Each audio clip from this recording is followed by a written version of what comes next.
Vamos a orar y vamos a pedir dos cosas al Señor. Vamos a pedir que nos asombre y vamos a pedir que salve. Vamos a orar.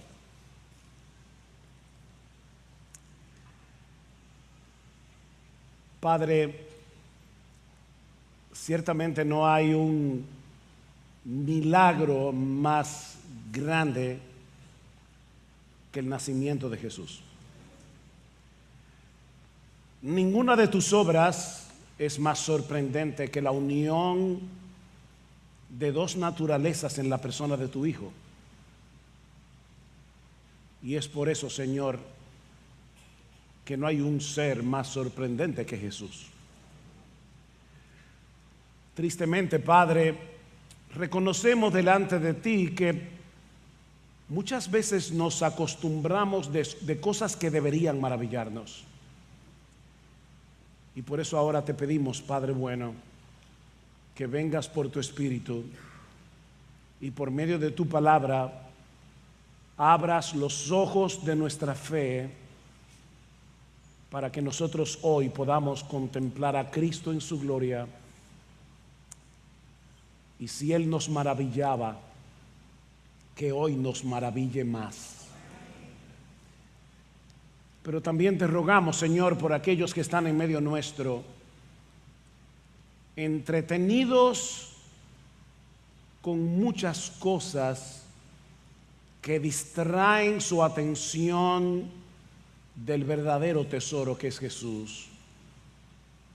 Por favor, despiértalos, Señor, y sálvalos hoy, aquí, ahora, por el poder de tu palabra, porque te lo pedimos en el precioso nombre de Cristo. Amén. Una de las escenas más paradójicas que encontramos en los evangelios es la que vemos en el capítulo 8 del Evangelio de Mateo, específicamente en los versículos 23 al 27.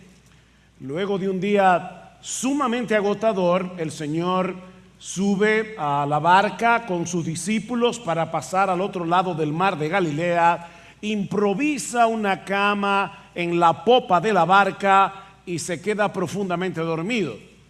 En algún punto de la travesía se levanta una tempestad tan grande, Mateo dice que se levantó un maremoto, que las olas comienzan a cubrir la barca.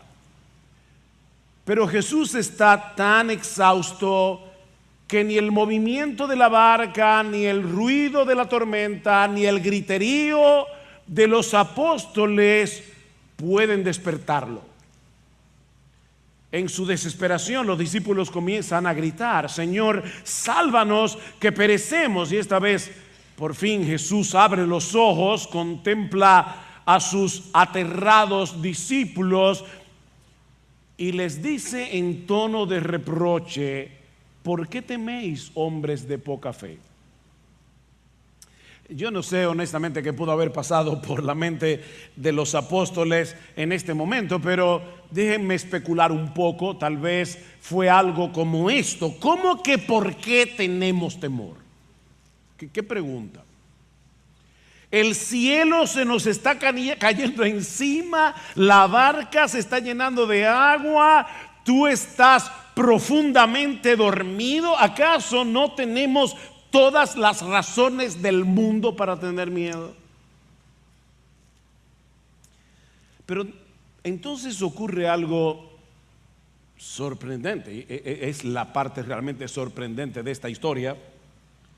Jesús se pone de pie, reprende al viento y al mar como lo haría un papá con un niño molestoso. Calla, enmudece. Y dice en Marcos capítulo 4 versículo 39 que el viento cesó, y ahora escuchen, y se hizo gran bonanza. Obviamente lo normal habría sido que el viento y las olas comenzaran a aquietarse poco a poco, pero eso no fue lo que sucedió. La orden de Jesús fue suficiente para que el mar se pusiera como un plato, como un espejo, en un segundo. Y si los discípulos habían tenido temor de la tempestad, ahora estaban aterrados por Jesús. Dice en el Evangelio de Marcos que entonces temieron con gran temor. Jesús les daba más miedo que la tempestad. Y se decían unos a otros: ¿y qué hombre es este que aún los vientos y el mar le obedecen? En otras palabras, ellos no sabían en cuál categoría colocar a Jesús. Ven la pregunta: ¿qué hombre es este? Unos minutos antes estaba tan cansado que nada podía despertarlo. Y unos minutos después le estaba dando órdenes a los elementos de la naturaleza. ¿Qué hombre es este? ¿Qué clase de hombre es? Bueno, esa es la pregunta que yo quiero responder en esta mañana. Y vamos a hacerlo a la luz del primer capítulo del Evangelio de Juan. Yo les pido por favor que vayan conmigo al capítulo 1, al prólogo del Evangelio de Juan. Vamos a leer los versículos 1 al 3 y luego saltaremos al versículo 14. Dice así la palabra del Señor: en el principio existía el Verbo, y el Verbo estaba con Dios, y el Verbo era Dios. Él estaba en el principio con Dios. Todas las cosas fueron hechas por medio de Él, y sin Él nada de lo que ha sido hecho fue hecho. Versículo 14: y el Verbo se hizo carne y habitó entre nosotros, y vimos su gloria, gloria como del unigénito del Padre, lleno de gracia y de verdad. Obviamente no es mi interés en esta mañana explicar a profundidad esto que yo acabo de leer. Necesitaríamos, no creo que sería una serie de sermones, necesitaríamos la eternidad. Lo que quiero hacer en esta mañana es señalar algunas cosas que este texto nos enseña acerca de nuestro Señor Jesucristo, a quien Juan identifica como el Verbo de Dios. Y la primera es que ese Verbo es el Hijo eterno de Dios, una persona distinta del Padre y el creador de todo cuanto existe. Eso es lo primero que yo quiero que veamos aquí. El Verbo, el Logos del que habla Juan, es el Hijo eterno de Dios, una persona distinta del Padre y el creador de todo cuanto existe. Vean una vez más versículo 1: en el principio existía el Verbo, y el Verbo estaba con Dios, y el Verbo era Dios. Es evidente que Juan está aludiendo aquí al primer versículo de la Biblia, Génesis capítulo 1, versículo 1. En el principio creó Dios los cielos y la tierra. Bueno, Juan nos está diciendo que antes del principio de ese principio, el Verbo ya estaba ahí. Él no pertenece a la categoría del tiempo, Él no pertenece a la categoría de lo creado. El Verbo ya era cuando nada era. Pero Juan nos dice también que ese Verbo existía en la eternidad en perfecta comunión con Dios. El Verbo estaba con Dios. Literalmente, el Verbo estaba cara a cara con Dios, en una perfecta relación de intimidad y amor. De manera que el Verbo era eterno y una persona distinta del Padre. Ven, el Verbo no es el Padre. Él estaba con Dios. Pero ese Verbo que estaba con Dios Dice Juan que al mismo tiempo era Dios. El profundo misterio de la Trinidad. Un solo Dios que subsiste en tres personas, el Padre, el Hijo y el Espíritu Santo. Tres personas distintas, pero un solo Dios. El apóstol Juan, mis hermanos, nos está tomando de la mano y nos está llevando más allá del pesebre. De hecho, nos está llevando más allá de David, nos está llevando más allá de Abraham, nos está llevando más allá de Génesis 1:1 y nos está dando un tour cuando nada existía. Solo Dios, en perfecta armonía consigo mismo, en perfecta intimidad, en perfecto amor. De manera que esa palabra, ese logos, ese verbo que Dios habló en el capítulo 1 de Génesis, ¿recuerdan? Dios creó todo por su palabra. Lo que Juan está diciendo es que esa palabra que Dios habló en el capítulo 1 del Génesis para que todo viniera a la existencia era en realidad una persona. Esa palabra de Génesis 1 era una persona, es una persona, la segunda persona de la Trinidad. Versículo 2, Él estaba en el principio con Dios, Él, no ello, no eso. Él estaba en el principio con Dios. Todas las cosas por Él fueron hechas. Como dice la Reina Valera del 60, me gusta más esa traducción. Todas las cosas por Él fueron hechas y sin Él nada de lo que ha sido hecho fue hecho. ¿Se dan cuenta, hermanos, que Juan quiere ser redundante aquí? Todas las cosas por Él fueron hechas. Ya ok, lo entendí. Y sin Él nada de lo que ha sido hecho fue hecho. Si todas las cosas obviamente fueron hechas por el Verbo, entonces no existe nada que no haya sido hecho por Él. Desde las inmensas galaxias hasta los elementos microscópicos que no se pueden ver a simple vista. Los astrónomos estiman que en el universo observable, porque como decía Einstein, el universo es infinito pero limitado. El universo tiene un límite, obviamente, pero para nosotros es infinito. No lo podemos medir.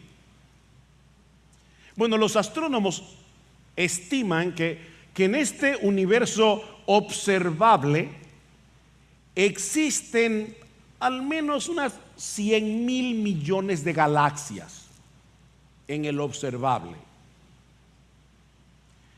Obviamente ese número puede ser y debe ser muchísimo mayor porque los telescopios más potentes son muy limitados en su alcance en comparación con el tamaño del universo.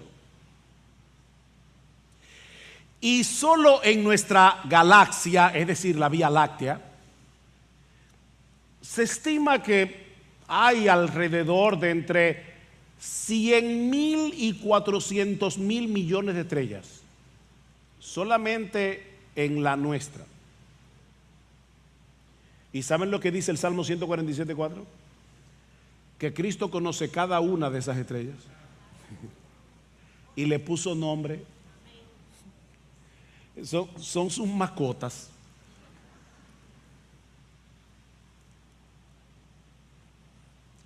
Ahora, déjenme viajar a un lugar más cercano. En la galaxia se ven como tan lejos. ¿Sabían ustedes, mis hermanos amados y amigos que nos visitan, que solo en el Amazonas existen unos 20 millones de especies de insectos? O sea, no de insectos individuales, de especies, de insectos. Y Cristo es el creador de cada uno. Cristo es el creador de todo. desde las galaxias y las estrellas hasta la mariposa morfoazul y la avispa parasitoide. No me lo estoy inventando por si acaso. Jesús podía reprender al viento y al mar porque Él los hizo. Todas las cosas por Él fueron hechas y sin Él nada de lo que ha sido hecho fue hecho. Ahora, ¿cómo explicar entonces que Jesucristo fuera vencido por el cansancio y se quedara completamente dormido en la popa de una barca? Bueno, eso nos lleva a la segunda enseñanza de nuestro pasaje en el versículo 14. Ese verbo eterno y personal que en el principio era con Dios y al mismo tiempo era Dios, el creador de todo cuanto existe, asumió en el tiempo una naturaleza humana como la nuestra. Eso es lo que significa y el verbo se hizo carne. Así que lo voy a repetir otra vez. Ese verbo del versículo 1 al 3, eterno y personal, que en el principio era con Dios y al mismo tiempo era Dios, el creador de todo cuanto existe, asumió en el tiempo una naturaleza humana como la tuya y como la mía. Ahí está la explicación de lo que sucedió aquella noche en el mar de Galilea. Ese Jesús que estaba en la barca con los discípulos, que poseía toda autoridad y poder sobre los elementos de la naturaleza, tomó carne humana. Y Juan está usando aquí la palabra carne, no en el sentido de pecaminosa, sino en el sentido de debilidad, porque Cristo no tenía pecado. Él era tan humano como tú y como yo, con todas las debilidades, con todas las limitaciones que tú y yo tenemos. El verbo se hizo carne. Alguien dijo una vez: el Cristo que anduvo por los caminos polvorientos de Galilea era el Dios que había transitado los caminos de las galaxias. El Cristo que prendió un fuego a la orilla de un lago para cocinar el desayuno de sus cansados y hambrientos discípulos es el que había dado a luz a 1,000 millones de estrellas y las había colgado en el firmamento. Aquel que le pidió agua a una mujer despreciada era el mismo que había llenado de agua cada río, cada lago, cada océano. En Jesús Dios se introdujo en la humanidad. La eternidad invadió el tiempo. ¿Y sabes por qué lo hizo? Porque de tal manera amó Dios al mundo. Ahí está la respuesta. Fue por amor. Porque de tal manera amó Dios al mundo que dio a su Hijo unigénito. Lo dio para que todo aquel que en Él cree no se pierda, mas tenga vida eterna. Lo que hizo necesaria, mis hermanos y amigos, la encarnación del Verbo fue una sorprendente combinación entre la justicia y el amor de Dios. La justicia y el amor de Dios.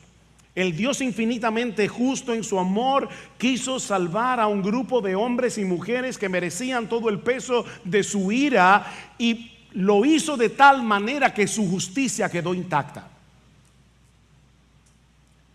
Para nosotros esto resulta incomprensible porque estamos tan habituados al pecado que no podemos siquiera concebir que Dios se tome tantas molestias para resolver ese problema. ¿Acaso no podía Dios pasar por alto nuestras faltas y declarar una amnistía universal? No podía. No podía, de ninguna manera. Es absolutamente imposible que un Dios infinitamente justo deje el pecado sin castigo. No, eso no es posible. Si lo hiciera, no sería bueno. No sería bueno que Dios hiciera eso. De hecho, dejaría de ser Dios. Mis hermanos, Él no puede echar a un lado su justicia y seguir siendo quien es. La falta de justicia en Dios destruiría a Dios. ¿Tú oíste eso? La falta de justicia en Dios destruiría a Dios, destruiría su bondad, destruiría su amor. Déjame hacerte una pregunta.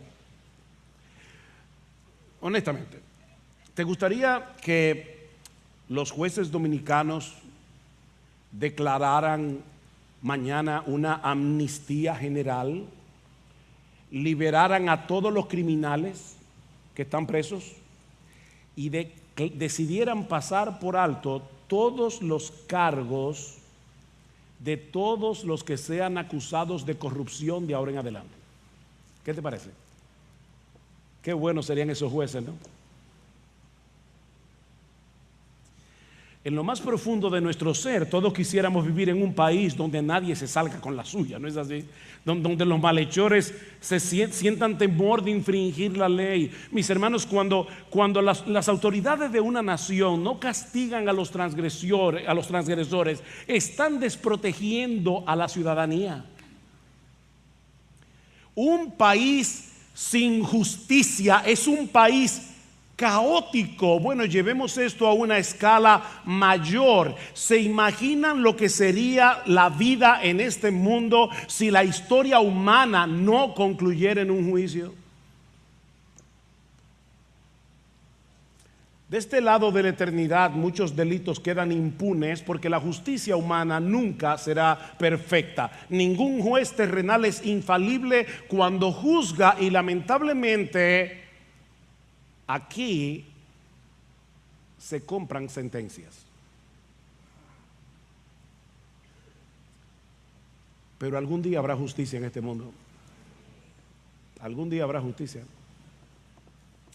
Porque todos compareceremos ante el tribunal de Dios, desde el más pequeño hasta el más grande, y cada uno recibirá lo que justamente se merece. Ninguna transgresión, ninguna, por pequeña que sea, por pequeña que parezca a nuestras conciencias, quedará sin castigo en ese día, ni una sola.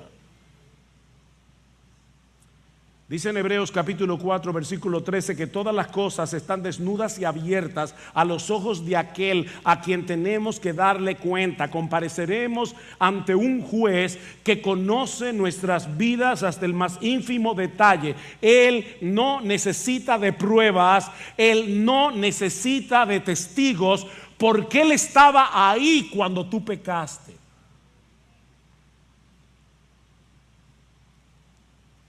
De manera que nadie será absuelto en ese tribunal,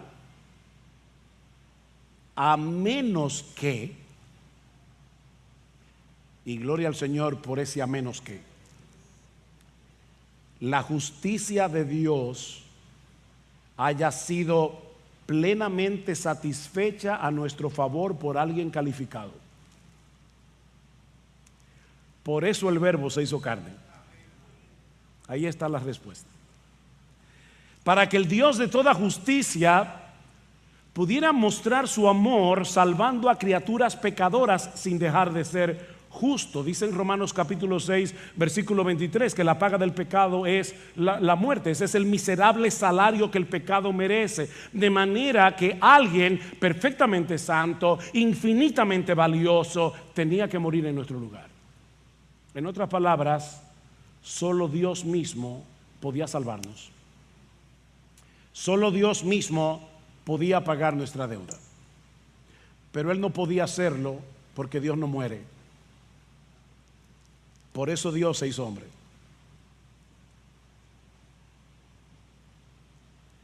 Solo como hombre podía morir para pagar nuestra deuda con la propia justicia de Dios. El Salvador tenía que ser Dios y tenía que ser hombre, no podía ser de otro modo. Dios mismo tenía que venir y hacerse como uno de nosotros, introducirse en el tiempo, en un cuerpo de carne y cubrir su gloria divina con el velo de su humanidad. Gloria al Verbo encarnado. Acabamos de cantar, en humanidad velado. Eso fue lo que sucedió en la pequeña aldea de Belén hace casi 2000 años. El Verbo se hizo carne y habitó entre nosotros. Me encanta esto, literalmente montó entre nosotros su tienda de campaña. Podemos traducirlo: el Verbo se hizo carne y acampó entre nosotros. La palabra es tabernacular. Puso su tabernáculo entre nosotros. El cuerpo humano de Jesús es el tabernáculo final en el que Dios manifestó su gloria. El cuerpo de Jesús es el nuevo templo, es el lugar de encuentro definitivo entre el hombre y Dios. Recuerden cómo le llamaban al tabernáculo en el Antiguo Testamento. Era la tienda de reunión entre el hombre y Dios. Bueno, Cristo es ahora ese lugar de reunión. Mi amigo, tú no tienes que ir a Tierra Santa en peregrinaje. No tienes que ir a ningún templo para encontrarte con Dios. Tienes que ir a Jesús. Ese Verbo eterno que en el principio era con Dios y que al mismo tiempo era Dios, a través del vientre de una virgen asumió una naturaleza de carne como la nuestra, una naturaleza verdaderamente humana, sin renunciar en absoluto a su naturaleza divina. De modo que ese niño que se gestó en el vientre de María por el poder del Espíritu Santo era Dios y hombre a la vez. Es por eso que el nacimiento de Jesús tenía que ser virginal. No es porque hubiese algo pecaminoso en la relación sexual en sí. No, el sexo es un regalo de Dios,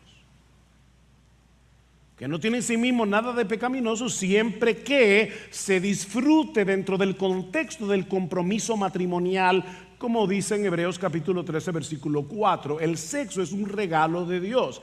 La razón por la que Cristo tenía que nacer de una virgen es precisamente por el hecho de que ese niño era al mismo tiempo el preexistente Hijo de Dios. Pastor, me lo puso complicado. Ok, déjame ver si te lo explico, o hasta para que los niños que están aquí lo entiendan. Cuando un espermatozoide y un óvulo se unen, dan inicio a la vida de una nueva persona. Pero el Verbo que se encarnó en María no comenzó su existencia personal en ese vientre. Fue su naturaleza humana la que se gestó en el vientre de María y se unió con la naturaleza divina, pero como el Hijo eterno de Dios, Él existía desde siempre. María no podía dar a luz a una nueva persona porque esa persona ya existía desde toda la eternidad. Por eso tenía que ser virginal. No podía ser de otra forma. De ahí la sorprendente profecía de Miqueas capítulo 5 versículo 2, que se cita mucho en estos días. Pero tú, Belén Efrata, pequeña para estar entre las familias de Judá, de ti me saldrá el que será Señor en Israel. Pero ahora Miqueas aclara: y sus salidas son desde el principio, desde los días de la eternidad. Nacerá en la aldea de Belén, dice Miqueas, pero su existencia es eterna. ¿Cómo así? El Eterno nacerá en Belén. El Eterno nacerá en Belén. Porque el que se encarnó en el vientre de la Virgen María es el Hijo no creado de Dios. verdadero Dios, verdadero hombre. Eso escapa, mis hermanos, por completo, eso escapa por completo a nuestra capacidad de comprensión. No en balde el apóstol Pablo dice en 1 Timoteo capítulo 3, grande es el misterio de la piedad. Dios fue manifestado en carne. Eso es un mega misterio. Grande es el misterio de la piedad. Dios fue manifestado en carne. Cristo era una sola persona. Él no era como el Gollum del Señor de los Anillos, que hablaba en plural de sí mismo. ¿Se acuerdan? No, Cristo nunca decía nosotros, no, yo. Era un yo. Una sola persona, dos naturalezas. Dos naturalezas completamente distintas entre sí.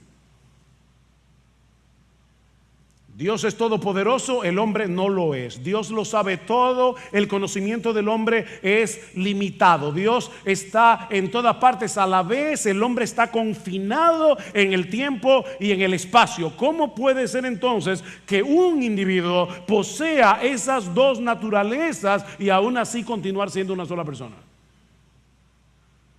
Respuesta: no tengo la menor idea. Nadie lo sabe. Nadie lo sabe.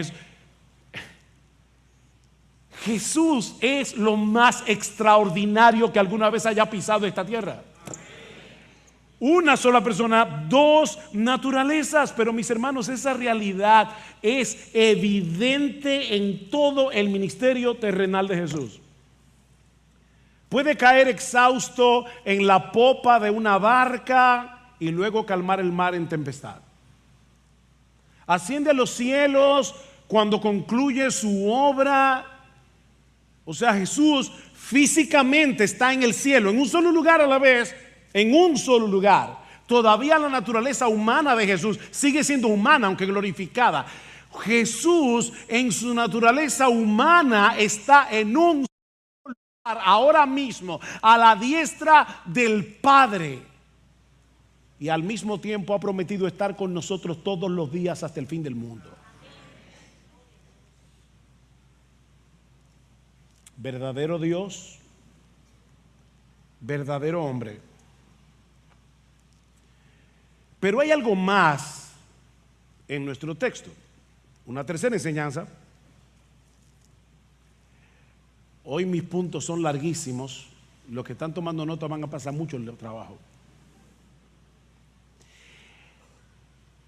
Ese verbo eterno que se hizo carne y habitó entre nosotros, nos revela al Padre como el Padre nunca antes había sido revelado. Ese verbo eterno que se hizo carne y habitó entre nosotros nos revela al Padre como el Padre nunca antes había sido revelado. Dice, y el verbo se hizo carne y habitó entre nosotros y vimos su gloria, gloria como del unigénito del Padre, lleno de gracia y de verdad. Y luego en el versículo 18, nadie ha visto jamás a Dios, el unigénito Dios. Yo sé que la Reina Valera dice el unigénito Hijo. No. La mayoría de los manuscritos más confiables dicen el unigénito Dios que está en el seno del Padre. Él le ha dado a conocer. La palabra allí es, Él le ha hecho la exégesis. De ahí es que viene la palabra exégesis. Cuando tú y yo estudiamos la Escritura y extraemos su significado, estamos haciendo una exégesis. Bueno, lo que el texto está diciendo es que el unigénito Hijo es el que le hace la exégesis al Padre.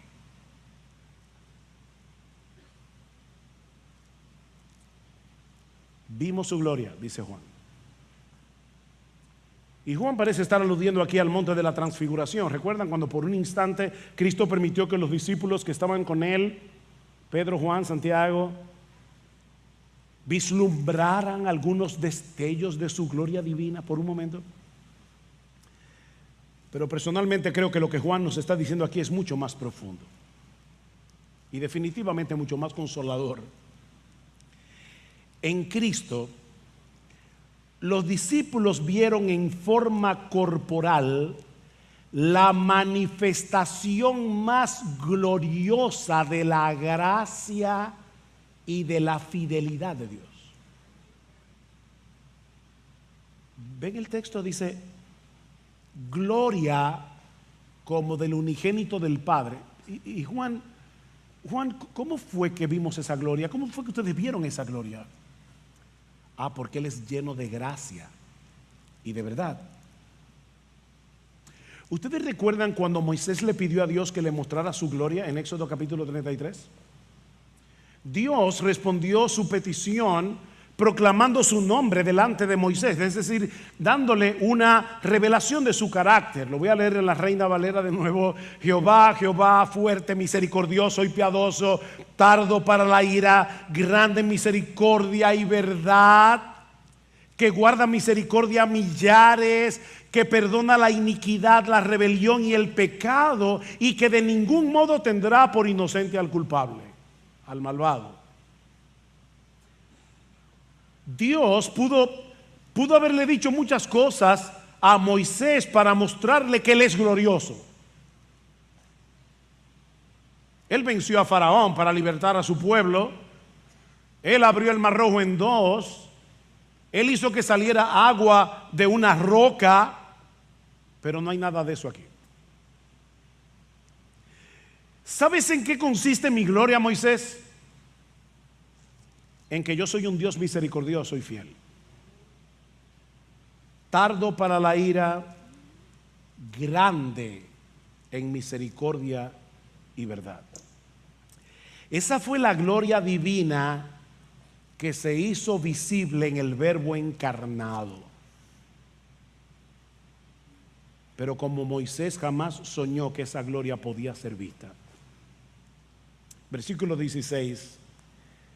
Pues de su plenitud tomamos todos hemos recibido y gracia sobre gracia, porque la ley fue dada por Moisés, por medio de Moisés. La gracia y la verdad fueron hechas realidad por medio de Jesucristo. Nadie ha visto jamás a Dios. El Hijo le hizo la exégesis. Decía el puritano Richard Sibbes que Cristo no es más que pura gracia revestida de nuestra naturaleza. ¿Quién es Cristo? Pura gracia, pero revestida de nuestra naturaleza. Lo que hace glorioso a Jesús no fueron sus enseñanzas. Lo que hace glorioso, o más glorioso, porque sus enseñanzas fueron gloriosas, pero lo que hace más glorioso a Jesús no fueron sus milagros. Lo que hace más glorioso a Jesús es la belleza de su bendita gracia. Una gracia que está disponible hoy en el Evangelio para todo aquel que cree. Por eso es que este texto es precedido de las palabras del versículo 12, pero a todos los que le recibieron les dio el derecho de llegar a ser hijos de Dios. Es decir, a los que creen en su nombre, que no nacieron de sangre, ni de la voluntad de carne, ni de la voluntad del hombre, sino de Dios. Es Dios el que los engendra, pero somos nosotros los que creemos. ¿Tú te das cuenta, mi hermano,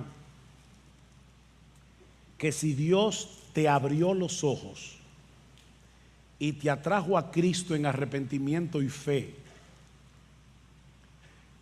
tú posees el mayor tesoro, la más grande bendición, el mayor de los privilegios que un ser humano podrá disfrutar jamás?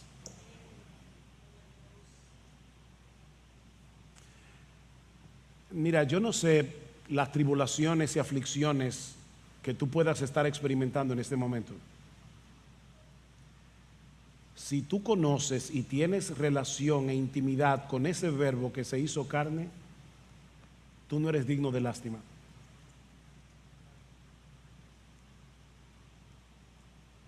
Escucha lo que dice Pablo en Efesios capítulo 2. Luego de describir lo miserable que era nuestra condición sin Cristo. Y por favor, mientras leo, nota las expresiones superlativas de Pablo.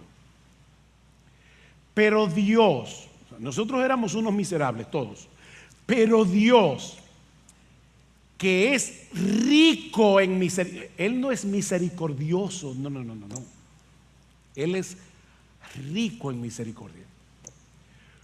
Por su gran amor con que nos amó. Pablo pudo haber dicho, por el amor que nos tuvo. No. Por su gran amor con que nos amó, aún estando nosotros muertos en pecado, nos dio vida juntamente con Cristo. Por gracia sois salvos.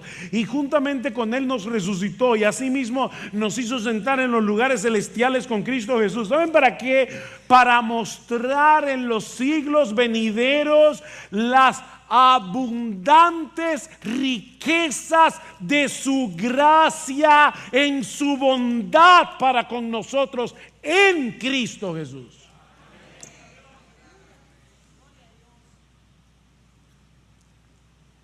Dios es rico en misericordia, derrochador en su amor, abundante en las riquezas de su gracia, y todo ese tesoro es nuestro en Cristo.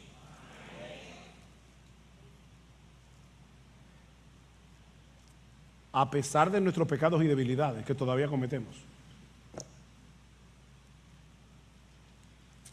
Dice Jonathan Edwards que Cristo murió para demostrar que el amor del Señor es un océano sin orillas y sin fondo. Cristo murió para demostrar que el amor de Dios es un océano sin orilla y sin fondo.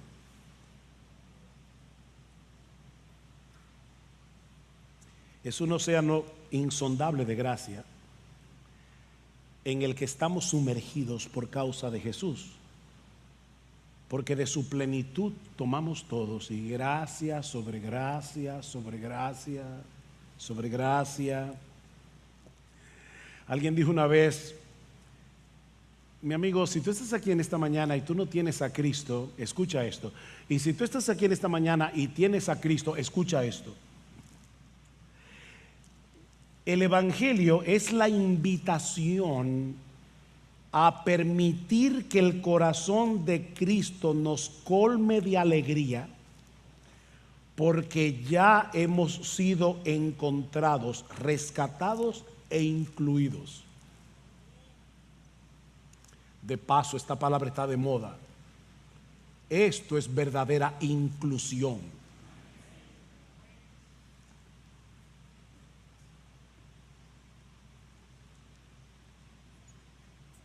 Hoy cantamos Tu gracia es mayor, ¿verdad? Si grandes son mis pecados. Ahora se me fue la canción. Mis faltas son muchas, su gracia es mayor. ¿Saben que ese himno, yo creo que se basó en una carta de John Newton, que escribió nada más y nada menos que en marzo de 1767? John Newton era famoso por sus cartas. Era un pastor que pastoreaba a través de cartas y a través de su persona, obviamente en su iglesia. Pero John Newton le escribió una carta a un amigo que parece que estaba pasando por un momento de dificultad, y le dice: no dejes que tus sentimientos te desanimen, porque si nuestro porque si nuestro médico es todopoderoso, nuestra enfermedad no puede ser incurable. Y si no desecha ninguno que venga a Él, ¿por qué deberías temer? Nuestros pecados son muchos, pero mayores sus misericordias. Nuestros pecados son grandes, pero su justicia es mayor.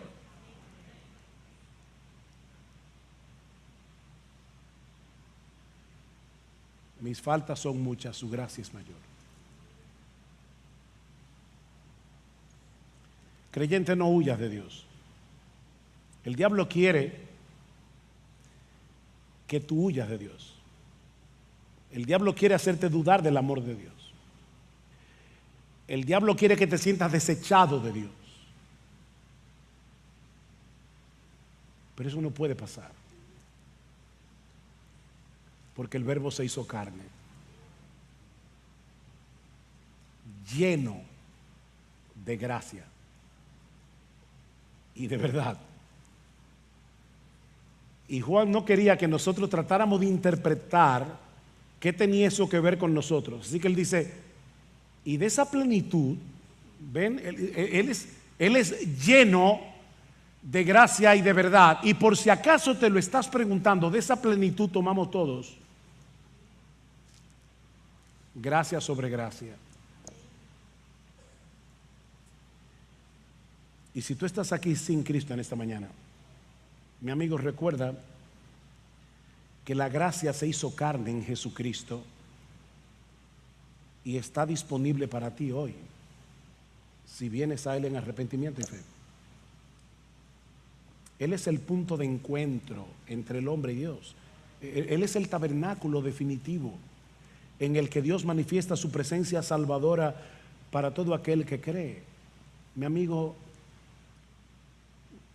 no sigas siendo el enemigo de tu propia alma.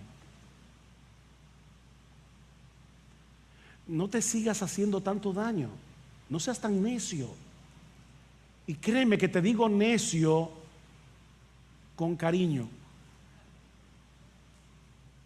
porque quiero que abandones tu necedad. No sigas siendo el enemigo de tu propia alma, rechazando el tesoro que hoy Dios te ofrece en Cristo, si vienes a Él arrepentido y confiando únicamente en Él. ¿De verdad tú prefieres recibir todo el peso de la justicia divina cuando tengas que comparecer delante de Él en el día del juicio? ¿Tú prefieres eso?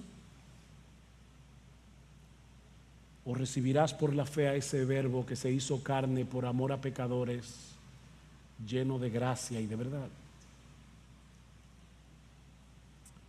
Oh, mi amigo, ven a Cristo y báñate aquí y ahora en ese río desbordante de misericordia y gracia que el Rey de Gloria está poniendo hoy al alcance de tu mano, únicamente por medio de la fe. Báñate en ese río y vas a recibir de esa plenitud todos los días de tu vida y hasta la eternidad. Gracia sobre gracia, sobre gracia, sobre gracia.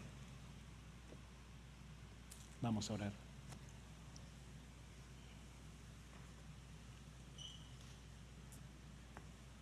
Padre bueno, ¿cómo podemos nosotros hoy expresarte gratitud en una forma adecuada por un regalo como Jesús? Señor, cuán limitado es nuestro vocabulario para alabar al Cordero. Y muchas veces, Señor, cuán tacaño es nuestro corazón para alabar tanta misericordia. Perdónanos, Señor, por no apreciar en su justa medida el regalo que tú nos has dado en Cristo. Perdónanos, Señor. Pero te habíamos pedido al principio de este servicio, te pedimos dos cosas: que nos asombres y que traigas salvación en medio nuestro. Asombra a tus hijos, Señor, y salva a los perdidos, porque te lo pedimos en el precioso, precioso, precioso y grande nombre de nuestro gran Dios y Salvador, Jesucristo.